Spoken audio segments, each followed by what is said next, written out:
welcome to this week's episode of the Heroes Table.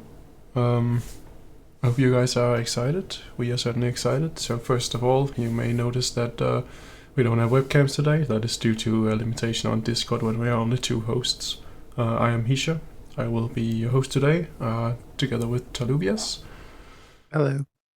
And so Discord has a weird thing that if we use webcams, it's like insisting that the other party's webcam is like very big and your own is very small. But when you're more than two, then it's equal size for all. And I can't figure a way to make it force that on two people, so it's really annoying. So no webcams tonight, but hopefully once midnight returns, we'll be back to webcams.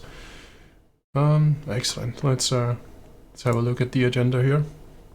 Today's topic will be the Necromancer, presented by Teluvius, and as always, we will also have a Q&A near the end of the show. We'll probably also be talking about some information, like we'll reiterate some information about Eternity, I assume, depending on how much time we have, but I believe that to be the case. We'll see. Otherwise I hope you guys will enjoy and take it away, Tobias. Okay, thank you very much. So I think this time around we're going to do something a little different, and I'm going to read the story. So what I'll do is go ahead and read through it, and if you have any questions, Hisha, I can stop in the middle, or we can wait till the end, whatever works for you. Mm-hmm. And I also just want to say that in case you guys in the chat have any questions, just feel free to put them whenever. We have allocated time for the Q&A in the end, but if a question is relevant to like the story, we might interrupt to answer questions there as well. So otherwise, if your question is not answered immediately, we'll pick it up when we get to the Q&A. All right, thank you. So last week we discussed the tribunal. And at the end of the story was the setup for the beginning of the Necromancer story. And we find them essentially running into the library to find Ziria battling against an unknown being. And that's where that story left off. And so I'm going to go ahead and just start reading this whole story, and we'll go from there. Nice. When Liast finally arrived at Fate's Mountain, Khosrig, Gaius, and Avira sat cross-legged on the ground, each knee touching the other except for the space between Avira and Khosrig. "Welcome, Liast," said Avira without looking up. "Join us before we head up the mountain." Liast complied and sat, completing the circle. Clouds circled overhead, and a light rain tapped their foreheads and hoods. They remained still as statues, meditating for roughly an hour until Khosrig, the eldest of the order and longest-standing public avatar for the council, looked up. "Are we ready?" "As well as can be, I suppose," Gaius replied. The four wizards of fate stood, wiped the grass and dirt from their robes, and exchanged looks. "Any clue to what is going on? Whatever happened weakened my link with Nikul." "Mine as well," stated Khosrig. Avira nodded at both of them, saying, "Aye." Lias pressed the back of her hand to her lips. She was the youngest, the newest, barely a year into her service. An hour of focus hadn't improved her connection at all. It was as if someone had stolen away a source of warmth that she had become accustomed to. The fire had went out, and the air in her mind was a frozen chill. She said, "Me as well."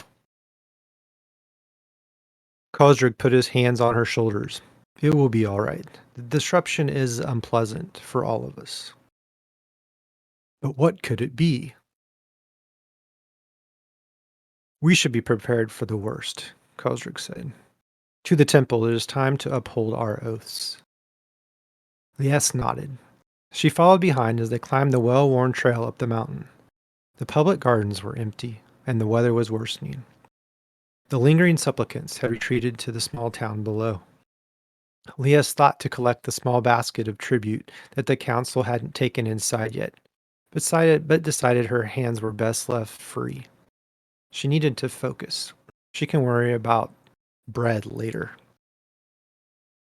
They made their way to a flat-faced boulder that walled the rear edge of a hidden grove beyond the gardens. Kosrig lifted a crystal and cast a brief spell. The boulder rolled to the side, revealing a small wooden door. He stepped forward and pushed a lever on the inside clasp of the inner door with his mind, and the door creaked open. They slowly crept into the antechamber. The temple was as quiet as always. The ever-burning light crystals on the walls created a sharp nest of shadows that met in the center of the floor. The doors to the Chamber of Fate were closed. Nothing unusual with that, but normally one of the council members was there to greet them. So they passed through that door into the chamber, and the group was surprised to find tipped-over tables and chairs, white, with papers messily strewn upon the ground. Some of the furniture was ripped nearly to splinters. The door to the great hall, the passage leading to the patrons' living quarters, was hanging by one hinge. "This is concerning," Gaius said, setting up a chair. Lias could see a faint crack showing through his normally stoic persona. Avera's face was creased in a deep frown as well, as she said, "I don't like this at all. Who could threaten them here?" Suddenly, the four wizards felt erratic tugs in their mind, like light blooming brighter and then dimming again, quickly over and over. The pulsing sensation made Lias's stomach turn, and she held her abdomen trying not to retch. Cosrid groaned. "Something is definitely wrong." Avira was hunched over. "I haven't felt this nauseous since I was a child. I can barely feel Phaedron." Gaius held the back of the chair with a white-knuckle grip. "It's coming from the library." They collected themselves and made their way into the hall and down the stairs to the immortal library. The psychic dissonance that kept striking them repeatedly, but they forged through the waves of discomfort. They emerged on the lower landing. The doors to the library were open. They saw Ziria from behind, standing in front of a strange pearlescent-skinned humanoid. The being was sealed within some kind of barrier, and the wave of nausea-inducing energy were radiating from a crystal in Ziria's hand. Ziria turned to face them, smiling with false glee. "Good. I'm glad to have you all here together." Kosrig stepped forward. "Lady Ziria, I felt Sion's connection coming from that being on the ground, and then my connection was cut off. Is that her?" "It's not really her any longer, but not to worry." Ziria raised the crystal in her hand. "I have the answer right here." The crystal pulsed again, causing the wizards to wince and turn away. It felt wrong. Lies tried to speak, to warn the others, but she only managed a choked murmur. When she had entered the library, the connection to Ziria bloomed, stronger than ever, and it pushed its way inward, crushing her will. The psychic battle with Ziria was playing out silently in her mind, and she was losing. She stopped in mid-step, her limbs shaking. Sweat beaded on her forehead. Gaius glanced back at her and cocked his head. "Liest?" Ziria met her gaze and brought her full might to bear, snapping the last of Liest's resistance. Overcome by Ziria's power, Liest rushed forward, shoving her knife into Kosrik's back, piercing his heart, the blade tip emerging from his chest. The commands that were controlling her body then fell away, and Liest shrieked and clutched at Kosrik's dying body. He feebly reached up to her, opened his mouth, then fell slack in her arms. She looked up at Gaius and Avera, tears running down her cheeks. "Run," she said, their faces shocked by what they just witnessed. Lias screamed, "Run!"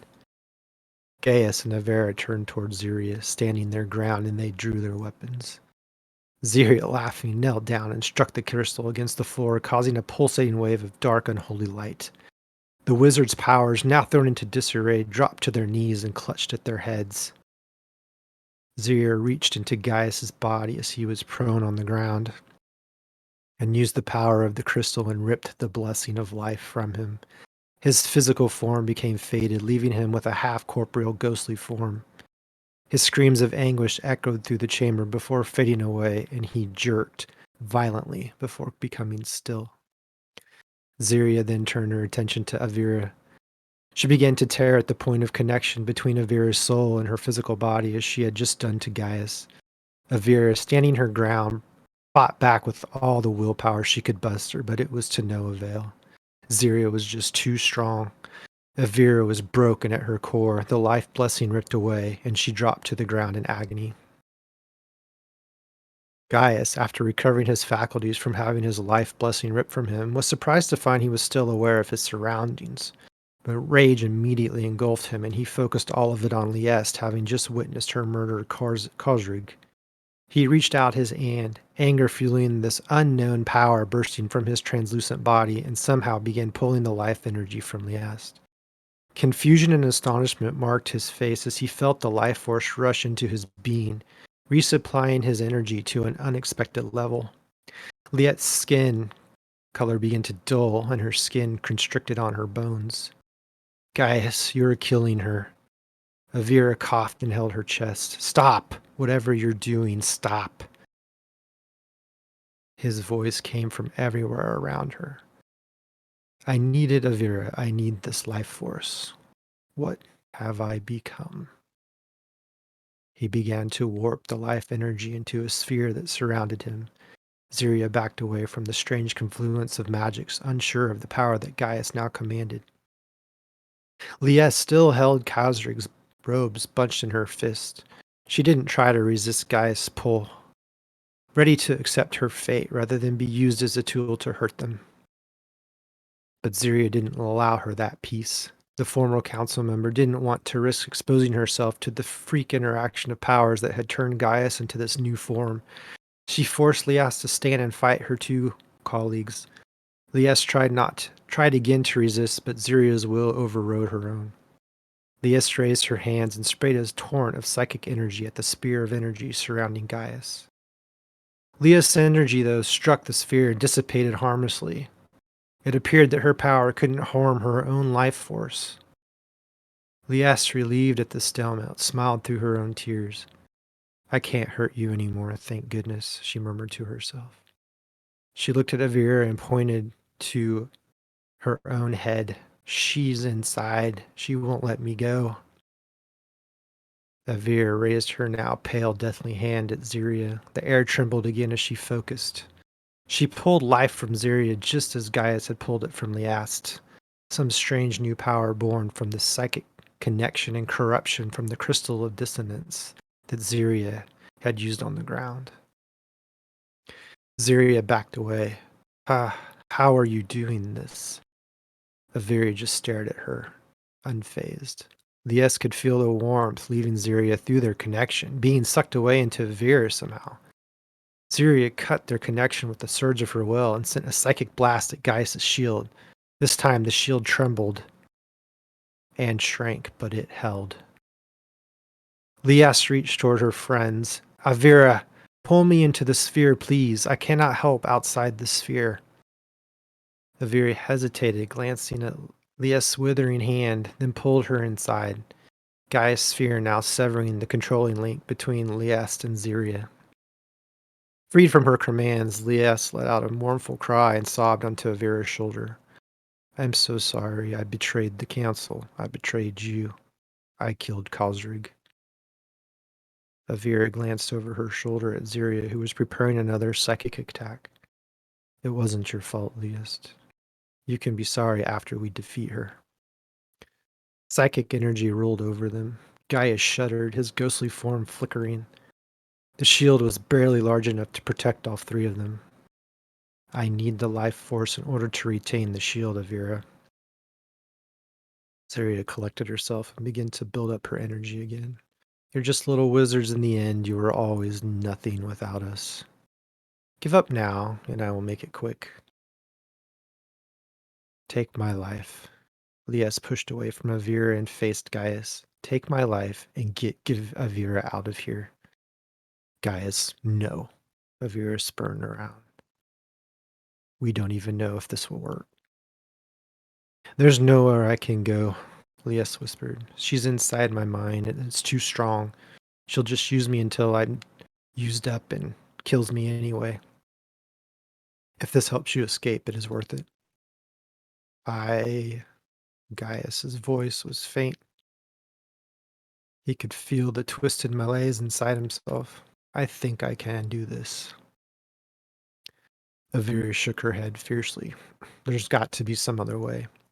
There is no time. Lias clenched her fist and braced herself. Excuse me. Do it while you still can. She stared directly at Gaius. Do it. Gaius reached out, both hands, and drained Lias of her life force. And Avira held her close, as Lias' body shriveled and blackened. Lias' mouth moved for the last time. Thank you. Her eyes closed, her head fell gently against Avira's shoulder. Avira felt herself crying, but despite her sobbing, no tears would emerge. She glared at Ziria. This isn't over. Gaius raised his hands. The sphere of energy shook as another wave of psychic power rolled toward them. And then, all of a sudden, they vanished. After phasing out, the two rushed out of the library and down the hallway to the exterior mountain entrance. Ziria growled in frustration, but the wizards would have to be dealt with later. Their strange energy would be hard to hide, and Mora would surely have a solution to deal with these strange abilities. She turned her attention to the strange being on the ground. That was the tribunal, intending to finish the job. The being was sealed in the strongest psychic barrier she'd ever seen. She probed the barrier with her mind, but received no response. A blast of psychic energy simply bounced off it. She tried physically moving the body, even striking it with the dagger she had pulled from Khosrog's body, but nothing worked. The being had become like an immovable rock, completely immune to magic and physical force. She struck the barrier again and again, full of frustration. The dagger, finally shattering, shards pierced her leg. Exasperated, she pounded the barrier with a fist and screamed. Excuse me. Gaius and Avira phased back in at the base of the mountain and made their way into the wilderness. They no longer needed water or even sleep, and they quickly distanced themselves from Syria and whatever madness had gripped her. In the depths of the forest, they discovered a new kind of hunger for life energy with which they needed to sustain themselves. They fed on wildlife as much as they could, or bandits when they stumbled upon them. When they finally emerged from their hiding, they would need to be prepared for a serious confrontation. Eventually, Gaius and Avira moved to a very small island in the west of Eternity, as far away from Zuri as possible.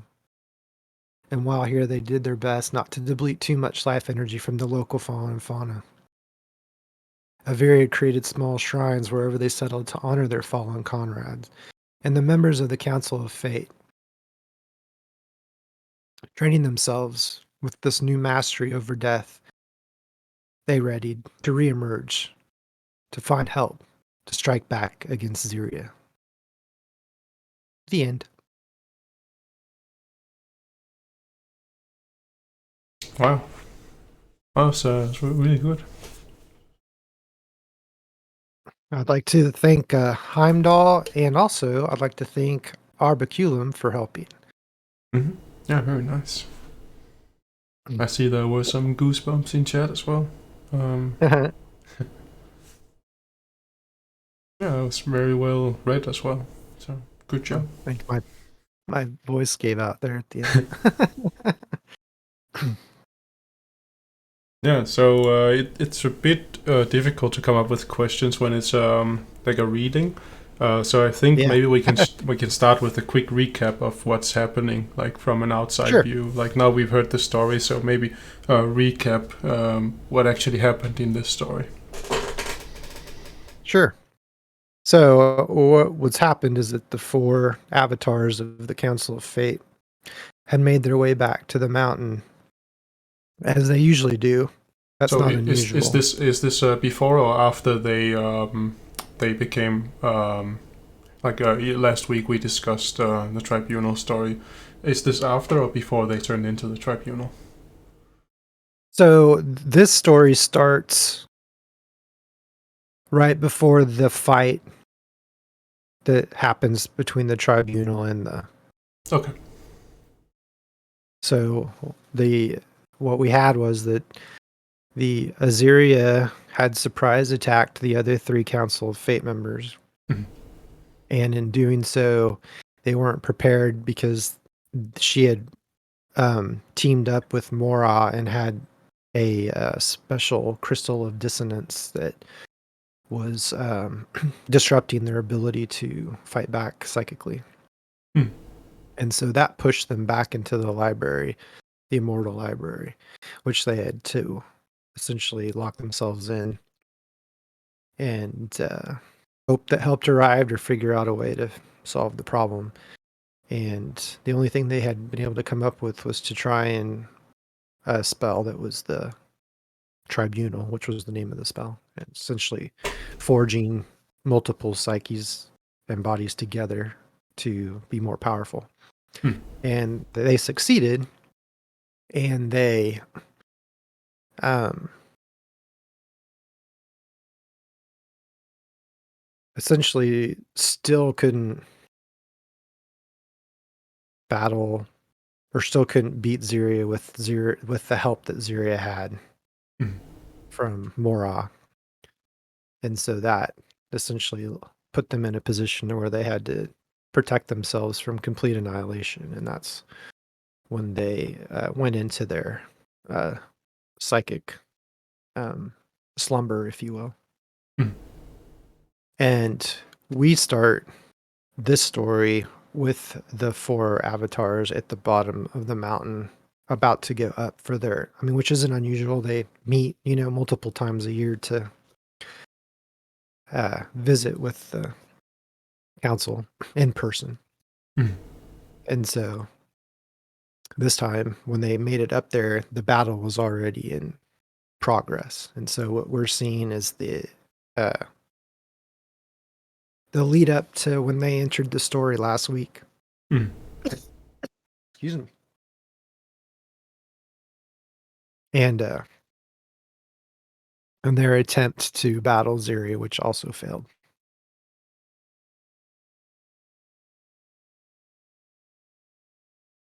That makes sense. So it sounded like there also was some fighting in this.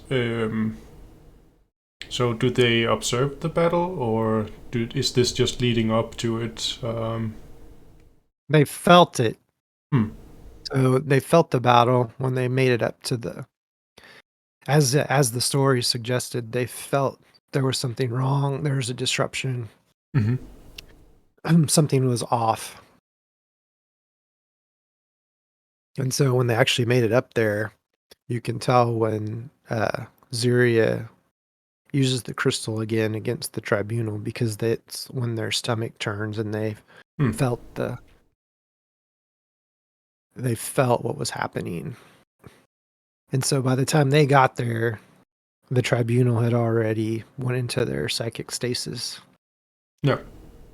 And they obviously didn't know, what was going to happen because they weren't prepared. And Liast was unfortunately the youngest and the least trained of them. And so she was at, extreme disadvantage to be controlled by Zyria, who was much, much more powerful. Mhm.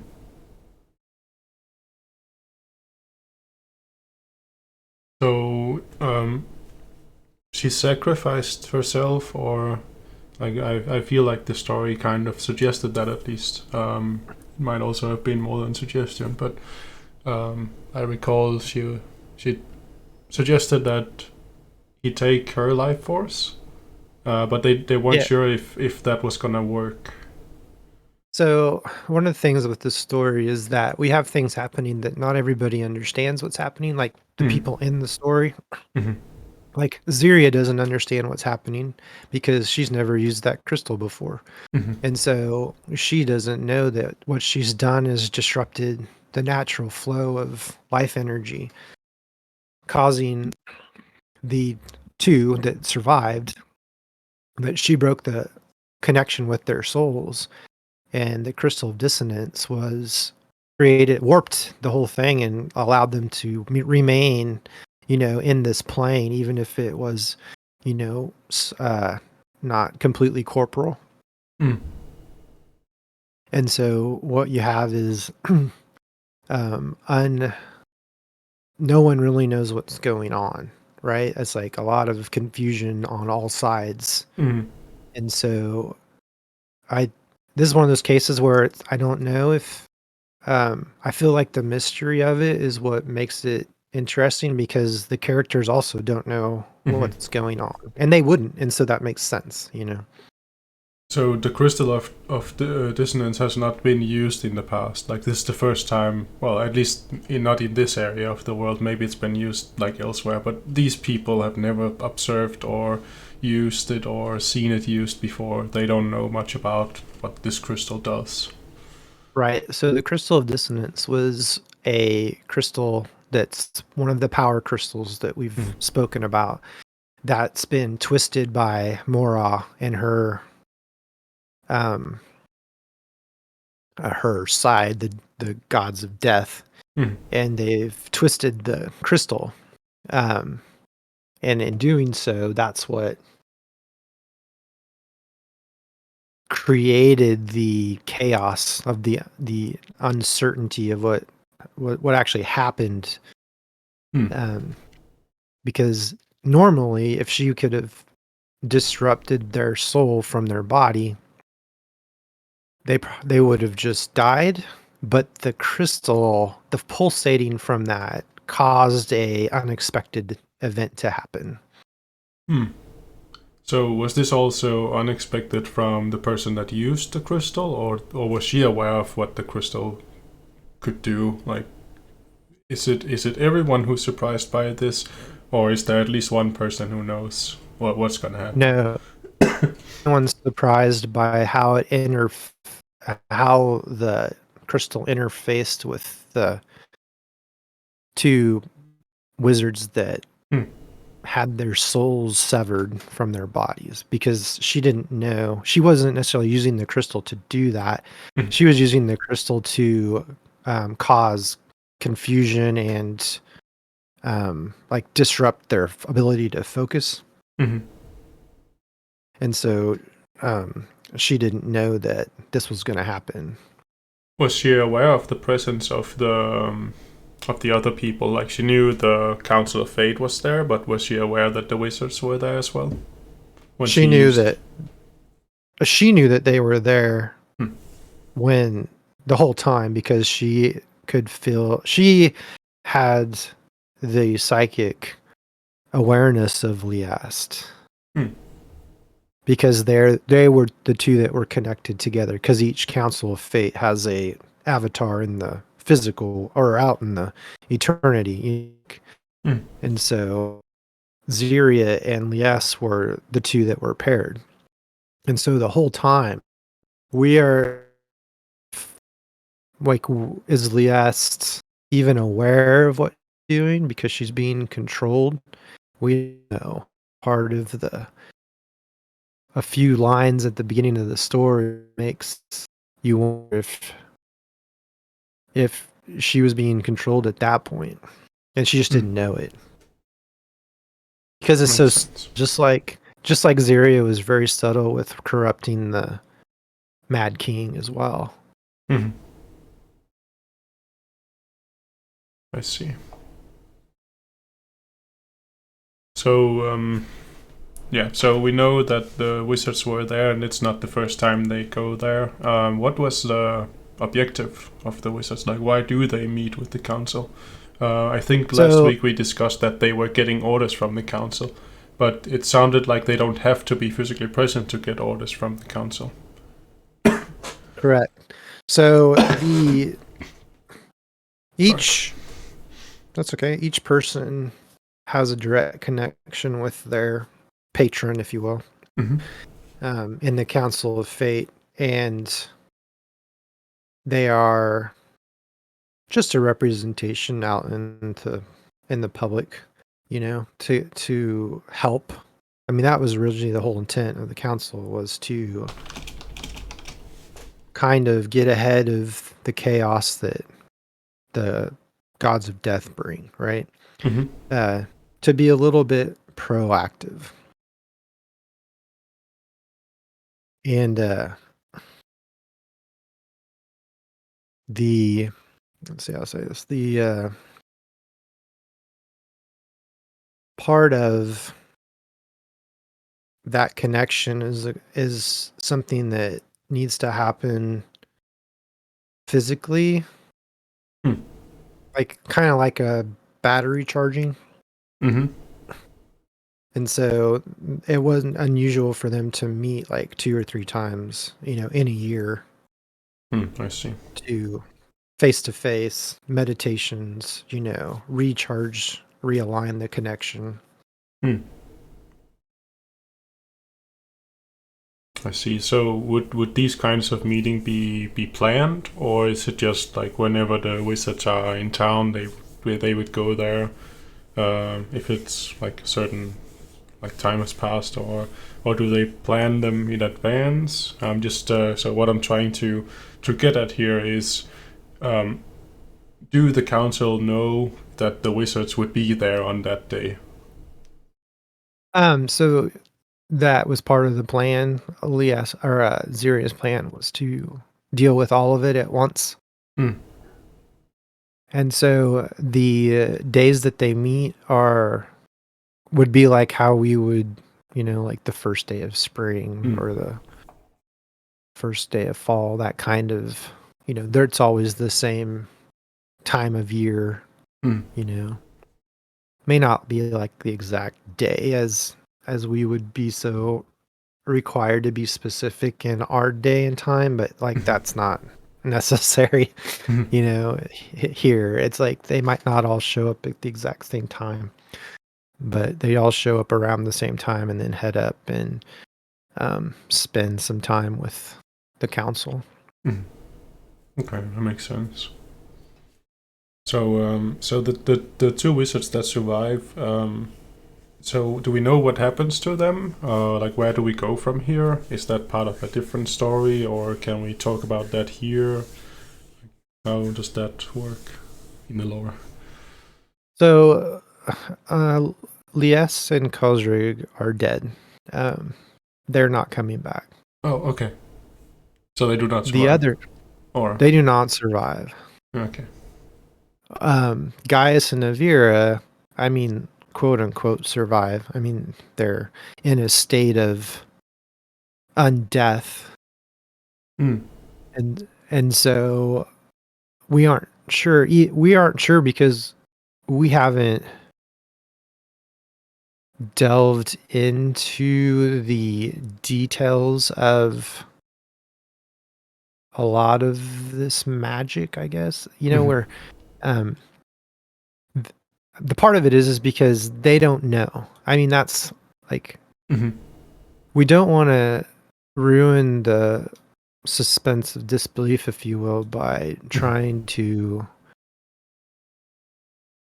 detail every little thing. Like, the mystery is that we don't know, they don't know, I know, but that's not relevant to the feeling we're trying to get from these characters.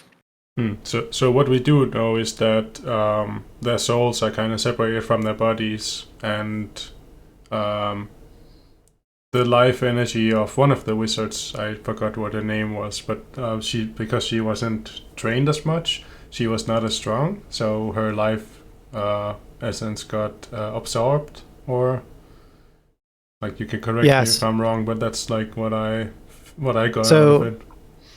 Lies, being the youngest, least trained, was just not a match for Ziria.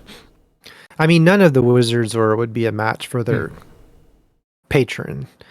I mean, they're just stronger, but Ziria's like, with the extra help that she's got from Mora and the crystal, she's outpaced all four of them. I mean, like, she's that powerful. The only reason they survived is because Ziria didn't know that the crystal of dissonance was going to essentially evolve Gaius and Avira from their human form to a form that she wasn't prepared for. Elias ended up dying just because she knew that if she survived, that Zira was just going to end up killing her anyway by making her do things until she died. So she figured at least if Gaius and Avira could get as much energy from her, that they might be able to escape. Okay, but they never return back to their like human form. The two others, like they stay in this new form. Correct. So part of their long-term adventure or quest is multifold. Really, it's about restoring the Council of Fate. It's about bringing the Tribunal back. It's about, can they find a cure for their own issues, and stopping Ziria. So, I mean, there's a lot happening with these two characters. I see. That definitely makes sense now that we have all the details. Yeah, I think that's all the questions I have for the story. Right. I don't know if you have anything else to add to the story part. No, I think that's. I was trying to think if there's any other connections, because we always talk about the connections. Yeah, and there's a very clear connection here to the Tribunal, which we had last week. So we already covered that, I believe. Yeah, we haven't really covered the next chapter of connections, whereas once we introduce all the characters, and then we'll have another sequence of how they team up, right? So we will get to those stories later. All right. Well, then let's move on to the more general information. I don't know if you want to do the whitelist sequence now before we go into that, just to make a natural overpass. Yeah. So, for the next 24 hours, is that what we do? Anybody who isn't on the whitelist, the Council of Fate, all you need to do is tell me which wizard murdered Khosrig. Interesting. And you can DM me. Yeah. Go ahead. Yeah, you can DM me in the Discord Televius. And you have 24 hours to do this from 24 hours. From when this episode ends. You can figure it out 24 hours. When you have the answer, DM Televius on Discord. If you have the correct answer, you'll be added to the whitelist. Yep. Awesome. So if you guys have any questions, either story related or eternity related, you can put them in the chat now, and we'll go over them. Otherwise, I think we'll just discuss some general information. Sorry, I can start by reiterating that the release of Eternity Early Access will be in the week of the April 15th, I believe it was. If I check my calendar here, that should be it, right? Early Access, week of April 25th. 25th, okay. And I don't think there has been a concrete announcement of when Gen Zero packs will be available to purchase. I know the devs would want that to happen before release, but it's not guaranteed that we will be able to do that. It depends on some things that are still being finalized. And yeah, then we have the Augur sale, which I am also not sure if we have a specific date for, but it should also be roughly in like that period, right? Like either a little bit before or a little bit after. Again, depending on how everything, like when everything can be set up. There's some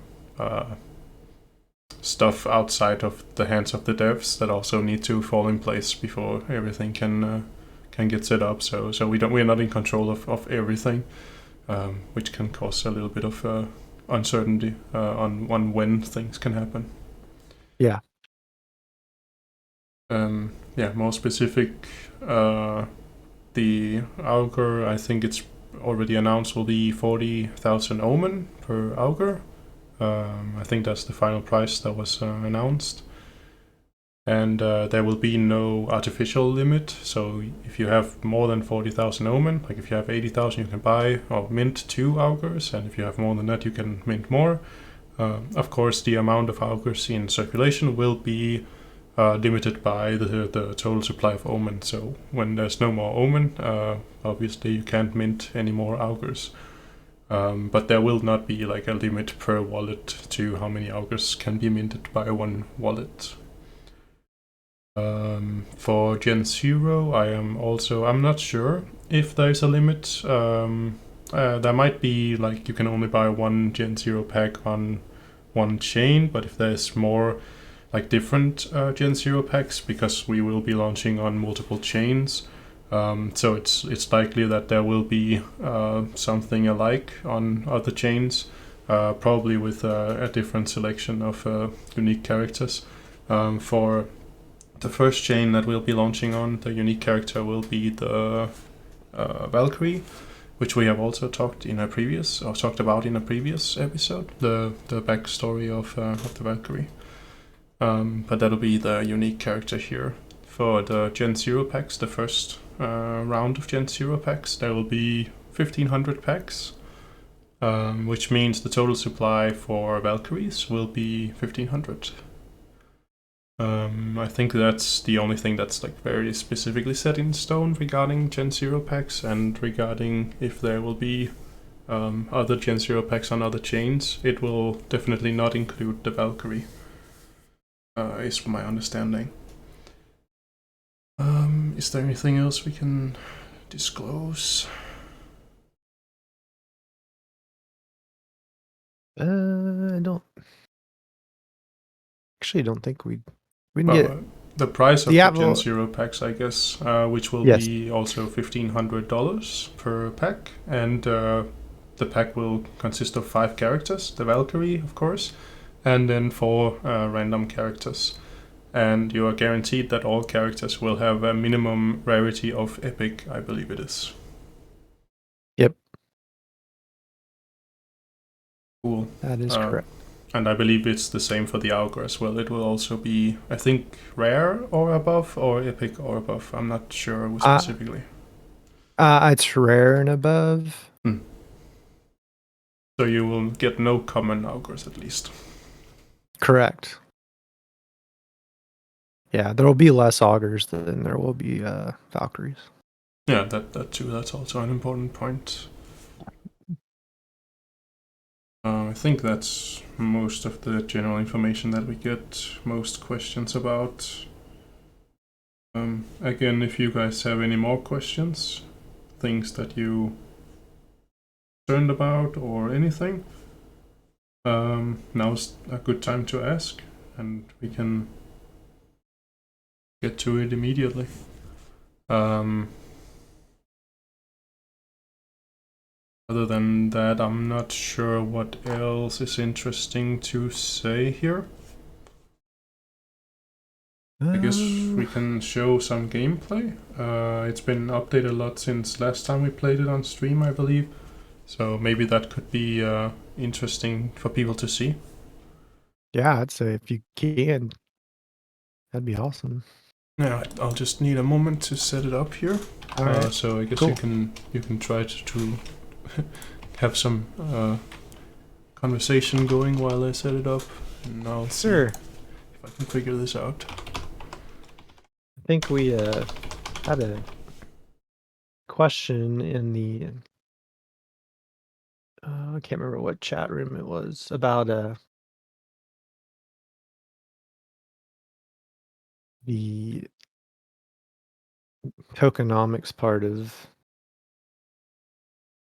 Eternity, and I went out and looked at another popular game. I'm not going to say what it was, but it's very popular. And because I'm curious in revenue distribution way more than I am initial coin distribution, because the revenue stream, the distribution of revenue is what's going to make a game sustainable or not. And our game has essentially 15% of all revenue. On stream here also as well. So. Oh, 15% of all our. Thank you. Yep, no problem. From the treasury, 15% will go to operations. And I think if you can find the other revenue distribution streams for other games, you're going to see that number is exceptional. Like I said, the one very popular game right now, it has 59% going to operations. And the other thing that we have is the 5% to the community wallet, which essentially means that the revenue from the game is going to get shared outside of the game ecosystem. Basically to the core community. Yeah, and so that's where the Ohm and Augur thing will come into place. And then we have automated pair and automated buyback for our main token, Glory. And I just think that it's going to have a very big impact on our sustainability and our ability to increase the value of the NFTs that we mint. Because this treasury, as long as we're successful and we're people want to play the game and we play the game, we'll see I don't know why we wouldn't see a constant rise in our treasury, because it's just going to be constantly pairing and buying back Glory. So I don't know if there is another revenue distribution like this. I've been searching and I haven't found one. So if someone else knows of one, I would love to see it. Because I think that when we talk about what makes us special and what gives us our value proposition in this market full of NFT games that are coming, is that one, we have a game that you play. It's like Final Fantasy, and you have to pay attention and play the game like you would any computer video game. Two, the revenue that's paid in from all of us, 85% of it is staying in the game or getting paid out in dividends. So if someone knows of a better distribution, let me know, because I'm doing a lot of research right now on that. Definitely. And of course, just a disclaimer, of course, not financial advice. We cannot... No, I'm an idiot. But yeah, it's definitely unique that so much money is actually going back into the ecosystem. And I think that's a very unique thing, as Taluvia has also said. It's something you rarely see in projects, at least for now. I imagine if this becomes successful, I imagine there will be a lot more projects that will be investigating this kind of tokenomics, especially probably in DeFi gaming. But I can definitely also see how this could be useful in other products as well, not just exclusive to games. Yeah. But yeah, just... It's the whole problem with this ecosystem. I mean, in general. Excuse me. Not enough money stays in the protocol. And so it loses value, and that's it. No. All right. Yeah. So I think I got the game set up here. Let me just get it back on the stream here. Now I don't recall. I think it was Warrior, Vampire, Valkyrie, and Assassin. Or no, wait. It was Augur, Vampire, Valkyrie, and Assassin. That was the most playable, right? Last time. I don't know if they have updated characters since. They probably have. Let's see. You can do anything but the Necromancer, Sunbreaker, Ranger, Gambler, and Thundercaller. So we can do High Priestess. So we have some Yeah, healing. Yeah. Augur is pretty good as well. I think Vampire is pretty good as well, and probably Valkyrie. Let's try this setup. All right, let's go. Let's see what we get.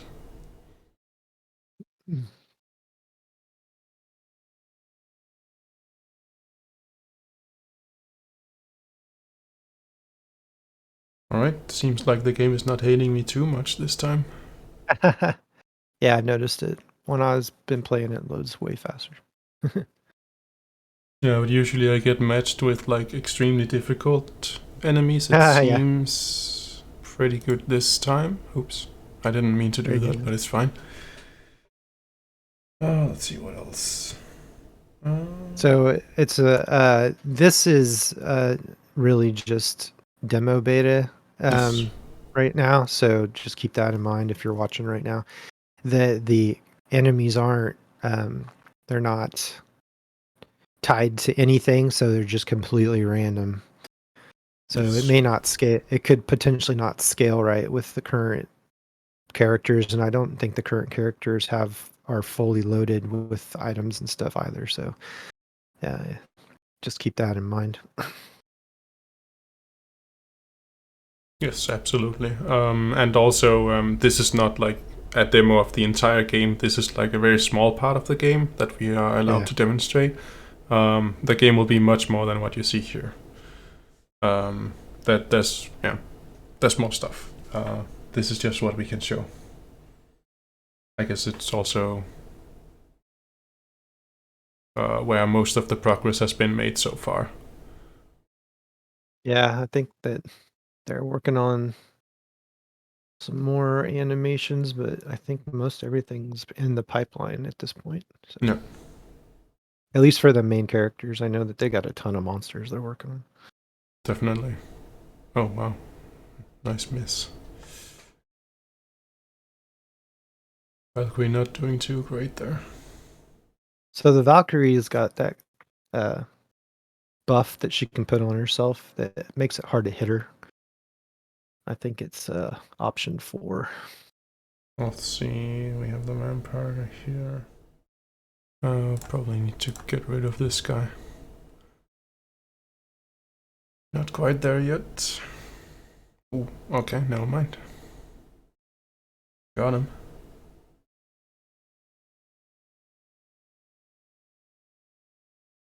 Do I get another turn with the vampire or missing something? Like it. Okay, interesting.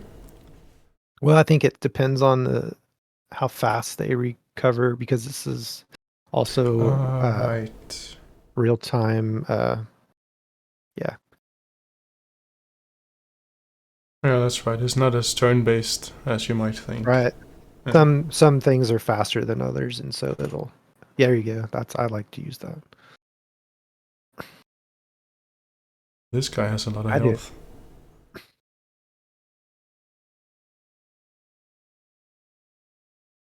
Yeah, sometimes it's hard to know. Like the slug, I think is a lot harder than you might think because it doesn't look like it's supposed to look because it's just a placeholder. So. Yeah, definitely. I know there's a few things I fought have just been unbelievable difficult. But I did have a good run the other day. I got through like 3 full groups. Nice.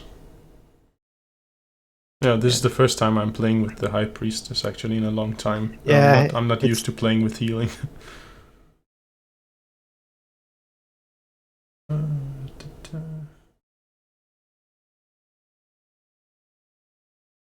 Okay. Okay, let's try.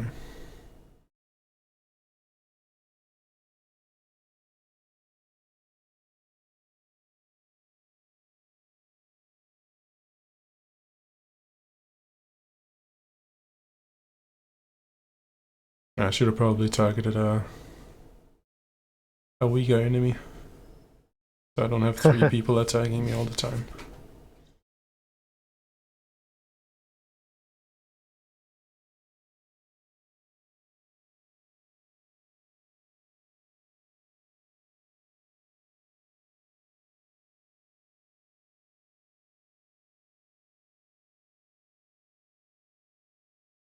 You know, and we should ask them if it matters where they're placed on the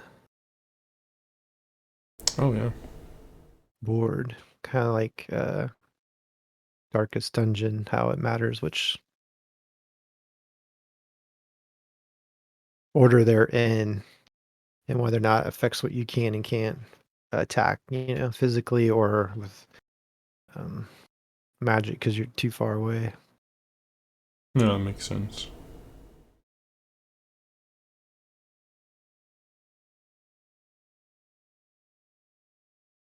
Auger's not doing too well.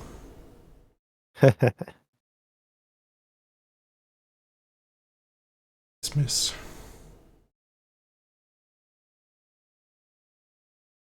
Let's just get this guy. Get him out.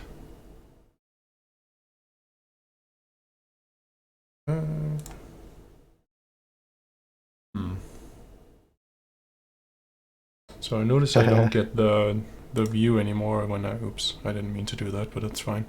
When I hover over characters, I don't get the info screen anymore. That shows like how much health they have and equipment and stuff. I guess it's probably moved somewhere else. Like before you enter a match, probably. Like on the world map, maybe you can see what kind of. But I don't know. I don't know, but yeah, I just could noticed be an option. that. Yeah. Some people won't want to see it, and other people will. I would assume. It's nice to see when you want to know, like, okay, if my attack does this much damage, then can I kill this guy, or I can't see this right now. But I'm sure there's gonna be a way.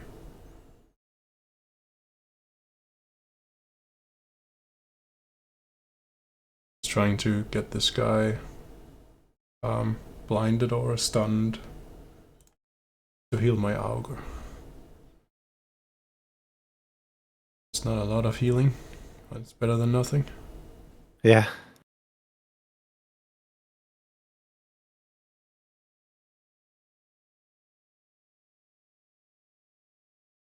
Valkyrie could take a lot of misses up front. Mm-hmm. We'll do some more of this.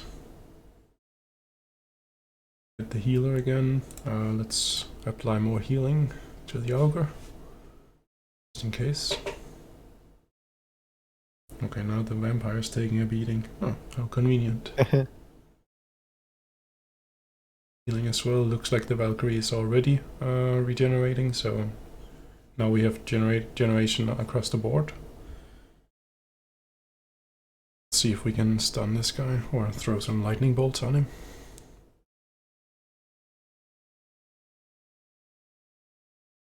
So with the whole like real-time thing, I find it a little bit difficult to figure out when a turn is passing. Is it every time something happens that's a turn? So the turns are not like based on time. Like when you have, for example, regeneration 8 turns, I assume it's like 8 actions in the fight, and not like 8 minutes or like 8 rounds for everyone, like in that way. So yeah, each turn is one character's action. Mm-hmm.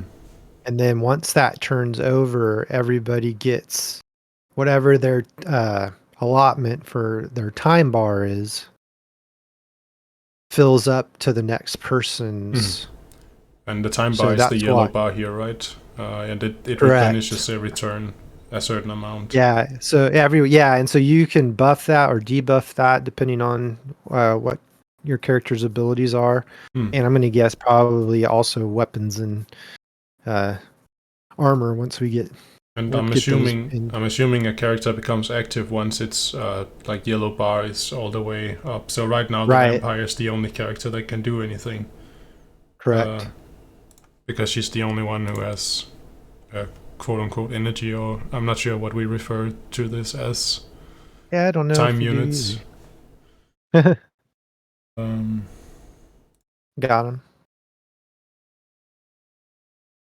yeah, that makes a lot of sense actually. Yeah, that helps my understanding a lot. Okay, let's rake this guy and then we'll call it, because we're already a little over time. I just want to finish this fight. You can't stop till you kill him now. You can't. Shouldn't be that long. He's pretty debuffed. Let's do this, just why not? What is this? Sun poison. Okay.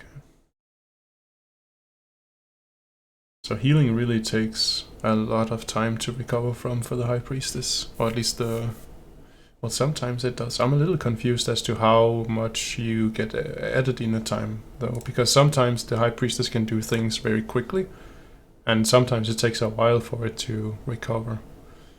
So I think as you use different skills, it depletes it depending on the skill. Mm-hmm. And so like things that are more powerful take more of that away. Yeah, and I so, also I assume that when you use like other abilities, like each ability probably takes a certain amount of time to execute, and that would be why it differs how much you recover. Yeah, if you notice that the High Priest just dropped all the way down with that one skill, but the Vampire did not go as far down with her skill. So when she used it, so obviously it's tied to. Yeah, but I guess also like when you use a certain skill, it'll also vary how much like time units everyone recovers, depending on how long that skill takes to execute. Correct. All right. I don't think we're gonna fight this fight as well, because we'll get way over time. So yeah, I hope you guys enjoyed this small preview as well. Some of you may have seen some of this before. There's certainly some new things in here that you guys have not seen, because they're like updating it all the time. Exit out to the main screen. Main if screen. You can. Let's see. Options. Oh, I don't know if you can. Maybe not. I guess I can refresh the page here.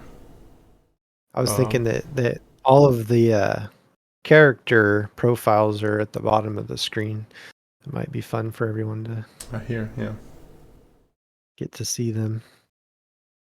Hopefully we didn't leak anything that we were not supposed to. I don't think so. So yeah, these are the characters that we have so far. Not all of them are done yet, but and not all of them are going to be available. They're just all available now because we're testing. But some of those, obviously, you'll have to own the ones that you use, and the other. Yeah. So this is a beta build, or a beta version, I guess you could call it. We also have a beta version that includes NFTs, like on a testnet, so we can also do that, but for the stream it was easier to just have everything unlocked. But yes, you will of course see here the characters that you actually have the NFTs for, and not all of them. I'm not sure if you would see all of them and then just have the highlighted ones that you own, or if you will only see the ones that you own. I don't know, like if you have multiple of the same, would you see, like can you choose which one? I assume so, because they have different stats, I believe, and especially depending on the equipment. So yeah. Well, there's an equipment. There's an equipment page that they're working on right now. You can I mean, I've minted a character and went to the character page to look at the details of it. So it's real slick. Yeah. So we'll have to see how that all works in the early access version, but yeah, it's more like when you start a party. Also, an important thing to mention: endless mode is not gonna exist in the early access version. This is only for testing. I don't know if it will way down the road, But what we know so far is that there's no plans of releasing an endless mode, at least not in this way. This is only for testing, just to clarify. But who knows what will happen in the future? If there's enough demand, I guess we can figure out something. Who knows? But no promises. All right, we're getting way over time now, so I think we have to wrap it up here. So yeah, thank you guys for coming by, and I hope you guys enjoyed both the little different way of going through the story today. Definitely let us know what you guys think about that in the Discord, so we know if this is a format that you would like us to continue, or if we should just roll with the old format. Personally, I really like this format, but of course we will have to find a middle ground if everyone else doesn't. I can't imagine that to be the case, but we'll listen at least. And I hope you like the story as well. Not only the way it was presented, but also the story itself and where it what it adds to the lore that we have so far. And I hope you liked the preview here and the information that we could provide today. We didn't have many questions, so hopefully that means that everyone is completely understanding how everything works. Yeah. But yeah, you're of course always welcome to reach out on Discord as well if you have additional questions. You don't have to ask them on stream. But I think it's nice for us to just recap the most commonly asked questions on the stream as well, just so we have a way of reference, so people don't have to dig through million chat messages of to find some information. All right, go on Discord, linked channel, find all our links. I don't think we'll spend too much time mentioning all the links this time. Most of them is insert platform here /Eternity RPG or Play Eternity. They are all in the links channel on Discord. discord.gg/EternityRPG. That's the only link that you need, and then you can find the rest from there. Excellent. So yeah, thank you guys for watching here on Twitch, and if you're watching this on YouTube, thank you for watching it on YouTube, and we hope to see you again next time. Thanks, everybody. Glory to the holders, I guess. Always. All right, have a good one, guys. Bye-bye. Bye.